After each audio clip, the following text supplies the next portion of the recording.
Okay, my friends of class 12 science, today we will study about application of Biot-Savart's laws. Okay, Biot-Savart's law application. What we are doing in this derivation is that we are actually finding out the magnetic field due to this circle. Can you see this circle? In this circle we have a current which is flowing in clockwise direction. Okay, what I want is to find the magnetic field at the center of this circle. What do I need first of all? The radius of this circle. So the radius of this circle is r, and to apply Biot-Savart's law I need a current element. Can you see that small current element over here? What is the length of this current element? It is dl. What is the current? Current is I. So what is the name of current element? It is I dot dl. Okay, because of this small current element, the magnetic field will be given by this equation, Biot-Savart's law. Mu 0 I upon 4 pi I dl sine theta upon r square. Okay, what is theta? Here theta is the angle between the direction of current element and the direction of displacement, this one. Now what is this angle? This angle is 90 degrees. So what is sine 90 is equals to 1. So this equation we are replacing sine theta by 1, and the equation becomes mu 0 by 4 pi I dl upon r square. Okay, this will be the magnetic field only due to that small current element, but our aim is to find the magnetic field due to this complete current loop. Alright, so what we need to do is we need to carry out the integration to find the value of b. We will have to integrate all db. Okay, what is db? db is equals to this. Put this inside the integration. Right, now what to do after this? Take the constants out. Mu 0 is constant, current in the loop is constant, 4 pi is again constant, and the radius of the loop is again a constant. Okay, so we have taken all these four things outside the integration, and what is left inside? It is integral of dl. Okay, what is integral of dl? It means there are many small dl on this entire circle, and you have to integrate all of them. So when you are carrying out the integration of dl, here there is no need to use any formula of integration, but we know that if we integrate all these small lengths, we will get the total length of this loop. What is the total length of this loop? The total length of this loop is 2 pi r. Can you see this?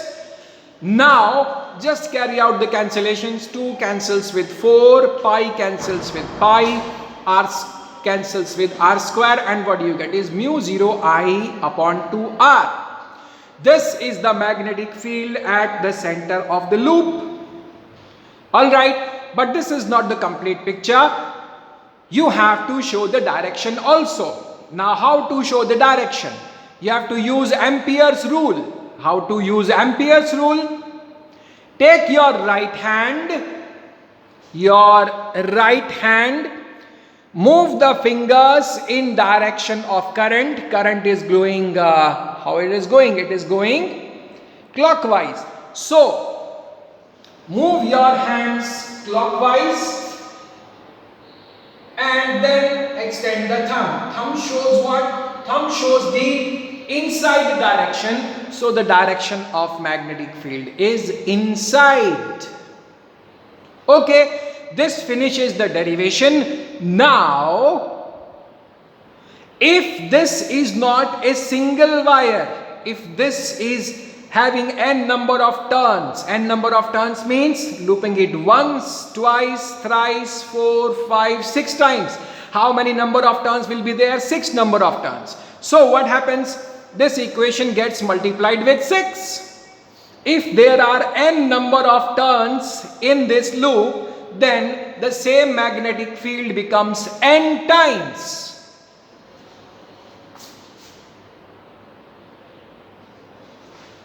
Just write n over there and this becomes the first special case. In the second special case, what is to be done?